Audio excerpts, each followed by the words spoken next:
नमस्कार। खेत खजाना में आपका स्वागत है। आज 9 जुलाई है और दिन है गुरुवार।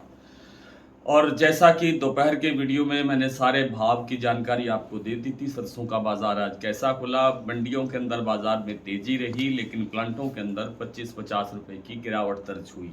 एक आध प्लांट जैसे आपका अडानी का जैसे प्लांट है बूंदी और अलवर, वहाँ पर 100-100 रुपये का भाव बढ़ा। और इसके बाद अगर थोड़ा बहुत सुधार हुआ तो बीपी आगरा में भी हुआ, लेकिन गोयल कोटा में और सलोनी प्लांट के अंदर गिरावट आई। ये बातें मैंने आज आपको दोपहर में बता दी थी। अब कुछ एक सवाल आए हैं शाम को इस दोपहर की वीडियो पर कमेंट बॉक्स के अंदर। सबसे बड़ा सवाल तो यही है कि सरसों का फ्यूचर कैसा है, सरसों का बाजार आगे कैसे रहने वाला है, और सोयाबीन पर भी चर्चा करनी चाहिए। तो सरसों की बात करें तो सरसों के देखिए आज आवक, जो दैनिक आवक जिसे हम बोलते हैं, वो 3.25 लाख गट्टे रही है। 3.25 लाख, जो कल 3.5 लाख थी, उससे पहले 4 थी, 4.5 थी, अब वो 3.25 तक नीचे आ गई है। और 3.25 तक आने का तात्पर्य ये है कि ये मान लेना चाहिए पक्के तौर पर कि अराइवल जो है वो घटने वाली है। सरसों की उपज कम रही है, इस साल उत्पादन घट रहा है, घटा है, और घटने के कारण, उत्पादन कमज़ोर रहने के कारण अब सप्लाई जो है बेहद टाइट होती जा रही है। हालांकि वर्तमान की जो एक आज ये अकल की जो तेजी आई है, ये फंडामेंटल पर आधारित नहीं है, लेकिन ये भी मान करके चलना चाहिए कि फंडामेंटल भी मजबूत है सरसों का, और सरसों के अंदर मंदे की कोई संभावना दूर दूर तक दिखाई नहीं देती है।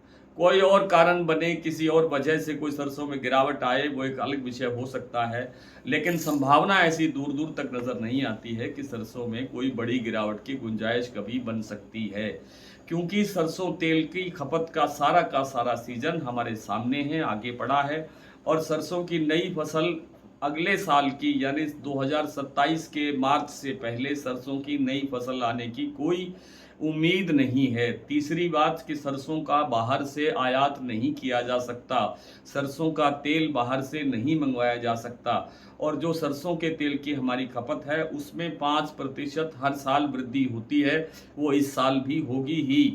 क्योंकि सरसों का तेल खाने वाले सरसों का तेल ही खाएंगे, चाहे उन्हें दूसरा कोई भी तेल बहुत ज़्यादा सस्ता मिल रहा हो। और क्योंकि शरीर के अपने अपने हिसाब से, अपने अपने जीवन शैली के हिसाब से जिन्होंने सरसों का तेल सेट कर रखा है, वो सरसों का तेल ही खाएंगे। अन्यथा तेल बदलने से कई तरह के परेशानियां पैदा हो सकती हैं, ऐसा आम लोगों का मानना है।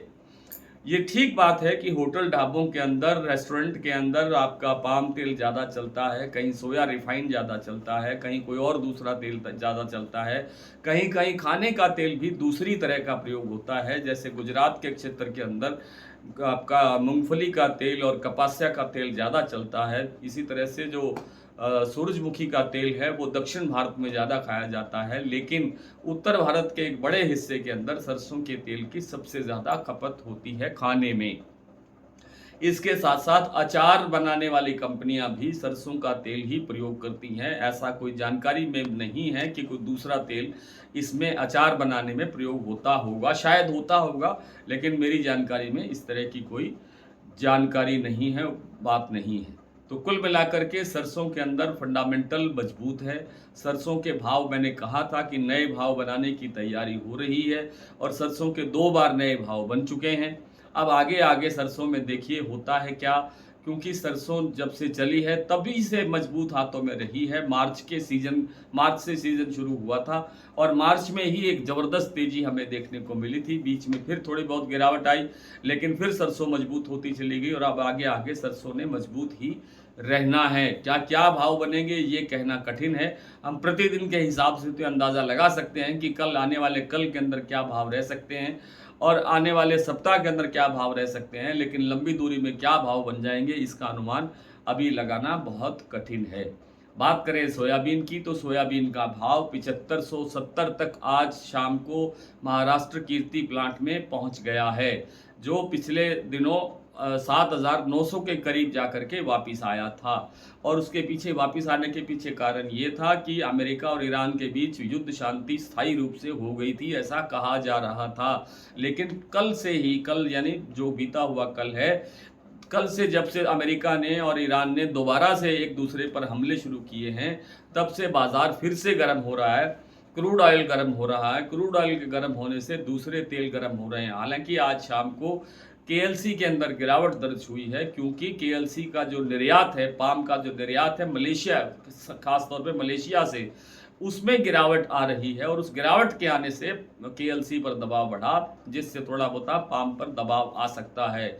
लेकिन जिस तरह से इंडोनेशिया B50 कार्यक्रम शुरू कर चुका है, ऐलान कर चुका है जुलाई से शुरू, तो उसके बाद में ये निश्चित रूप से मानना चाहिए कि आगे आगे पाम की सप्लाई टाइट रहेगी, जिसका सीधा असर सरसों तेल पर पड़ता हुआ दिखाई देगा और सरसों तेल की डिमांड आगे आगे बढ़ेगी, जिससे सरसों की डिमांड भी बढ़ेगी, सरसों तेल की डिमांड भी बढ़ेगी और थोड़ा बहुत खल के अंदर भी सुधार और होने की संभावना इस सप्ताह के अंदर बनी हुई है। तो भाव दोपहर को जो बताए थे वही है, न प्लांटों में कोई चेंज हुआ है, न मंडियों में कोई चेंज हुआ है। हाँ, भरतपुर मंडी का भाव जो 7,735 रुपये खुला था, वो थोड़ा सा डाउन हुआ, 7,700 रुपये रहा, 7,700 रुपये रहा, फिर बाद में थोड़ा और डाउन होकर के अब इस समय 7,680 का भाव है। आज इतना ही, कल आपसे फिर मुलाकात होती है, तब तक के लिए नमस्कार।